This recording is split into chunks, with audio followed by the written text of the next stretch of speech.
నమస్తే, welcome to special story. తెలంగాణలో కాలేజీలు తాము ఇక సేవలను కొనసాగించలేమని చెబుతూ సోమవారం బంద్ నిర్వహించాయి. ప్రభుత్వం వెంటనే ఫీజు రీయింబర్స్మెంట్ నిధులను విడుదల చేయాలంటూ డిమాండ్ చేశారు. రాష్ట్రంలో ప్రతి ఏటా 12.50 లక్షల మంది ఫీజు రీయింబర్స్మెంట్ పొందుతున్నారు. ఇందులో 5 లక్షల మంది కొత్త వాళ్ళు ఉంటారు. అన్ని కోర్సులకు కలిపి ఏటా 2,350 కోట్లు ఫీజు రీయింబర్స్మెంట్ కింద చెల్లించాల్సి ఉంటుంది.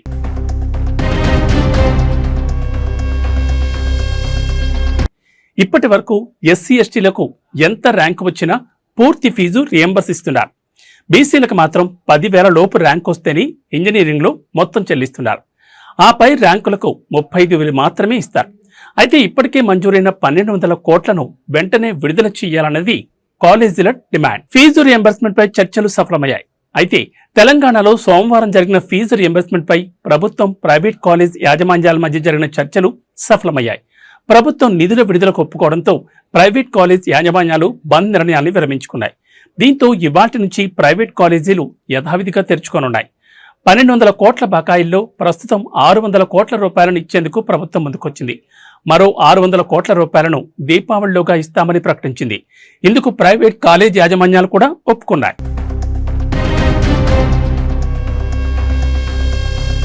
ప్రస్తుతం 600 కోట్లు చెల్లిస్తామన్న ప్రభుత్వం ప్రకటన పేద విద్యార్థుల భవిష్యత్తుకు తమ ప్రభుత్వం అత్యంత ప్రాధాన్యత ఇస్తుందని స్పష్టం చేశారు deputy CM Mallu Bhatti Vikramarka. Fee reimbursement పథకం పేద మధ్యతరగతి విద్యార్థులకు వరం లాంటిదని చెప్పారు. ప్రస్తుతం ఉన్న బకాయిల నుంచి 600 కోట్లు త్వరితగతిన విడుదల చేయాలని ప్రభుత్వం నిర్ణయించిందని తెలిపారు.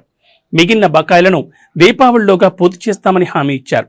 ప్రభుత్వ నిర్ణయానికి యాజమాన్యాలు సానుకూలంగా స్పందించి బంద్ను విరమించాయని తెలిపారు. ఇది ఇవాల్టి స్పెషల్ ఫోకస్. మరో ఇంట్రెస్టింగ్ టాపిక్ తో మళ్ళీ కలుద్దాం. నమస్తే.